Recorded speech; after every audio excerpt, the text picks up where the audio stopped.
Alright guys, I'm in the fight mobile. Usual, on the way to work. Traffic was good this morning, so I'll probably get there on time. Can you dig it? I love that. Alright. Something just occurred to me, so I said let me do a quick video before I forget. Alright, so here it is. I think I just forgot. No, I remember. I'm just messing around. I remember. This video here is about, so I'm a mixed martial arts fan. I give you my background. I've been involved in martial arts since I was 13 years old. I've always loved martial arts. Started off with karate, then taekwondo, then for a period of time there, random kung fu, then now back to taekwondo. So I'm almost full circle. Now at the MMA and kickboxing training too. Okay? I'm a fan of the sport. A real fan of the sport. I care about the fighters. I care about what happens to the sport. Alright? Conor McGregor being off the UFC 200 card. I care about that. Conor McGregor getting paid $10 million, the highest amount ever paid out in UFC history. I care about that. Reason being is that if the other fighters benefit when he fights and when he gets paid a lot of money. Alright? When Dana White got insurance, health insurance for the fighters, I was excited. Because I don't want these guys winding up like Ken Shamrock. Okay? Ken Shamrock, for a while, was doing fights in dive bars and that type of stuff for $200 a night. And then once he did a fight and hurt his back real bad. Started having back spasm. The next time he did a fight and his medical bill came to like $3,000. I don't want these guys to leave the sport with no money. I want to see more of them leave the sport like Randy Couture. Or if even at least not Randy Couture level, almost like Pat Barry. Because Pat Barry, he's doing training, so he's in a good spot. He's back in a good spot now. So that's what I really want to see. So my problem comes when I turn my TV on and I see these guys, these sports journalists. Now, it's one thing for you to talk about football, basketball, hockey, tennis, all that type of stuff. It's good. You could be an expert in all those sports. Fantastic. And you could read your talking points, and I'm happy for you on that. But here's my problem. MMA is different, okay? I'm backing up here. MMA is very, very different. Reason why MMA is different is that you have to know not only the fighters, but also what they're doing in the ring.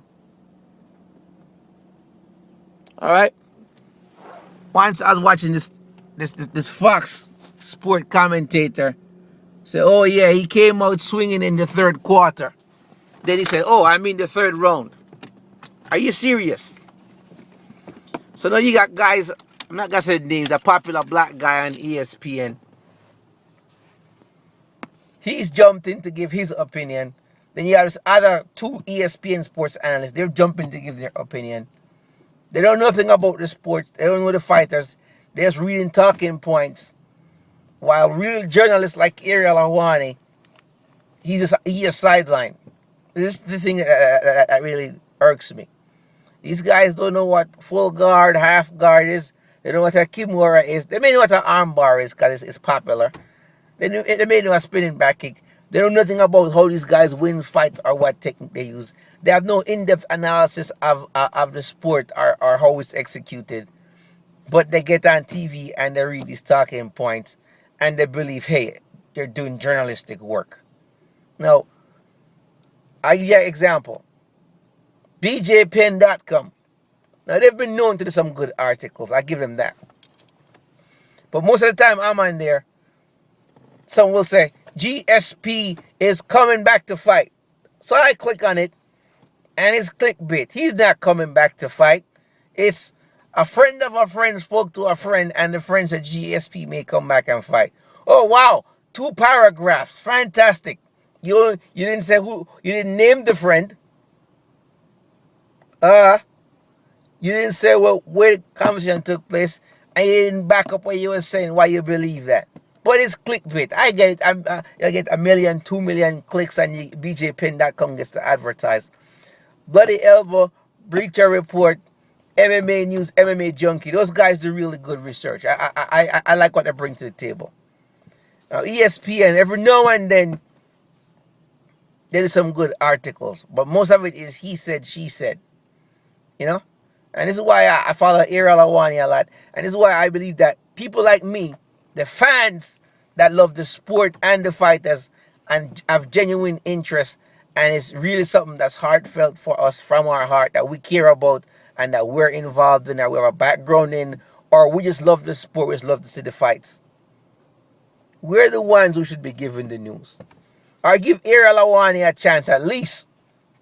If you gotta pick a journal, I know I'm no big time journalist, but if you got, you know, there's lots of guys out here who love the sport and follow it. Don't give somebody a chance who just read talking points.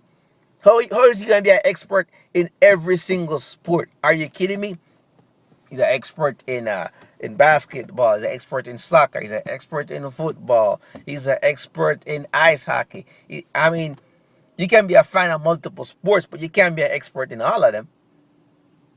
So this video is more of a rant about these so-called journalists that's covering MMA.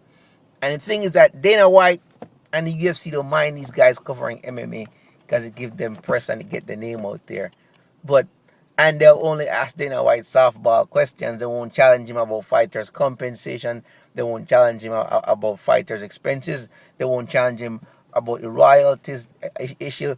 They won't challenge him on the fact that the UFC will only pay when you travel to flight and to press conferences. The UFC will only pay for one member of your team to travel with you, and both of you must stay in the same hotel room. And you get a certain amount, like $26 per diem. So if you're training and you need your full training camp with you, then you'll only be able to fly that one person the rest of the camp at your personal expense. And that's why them offering to fly Conor McGregor's entire team was them, quote unquote, going out of their way to accommodate him. You see how that works? So that's my whole point. They won't ask the relevant questions. They'll ask softball questions. Oh, how do you like the sport? How do you think, blah, blah, blah. We're so happy to have you on.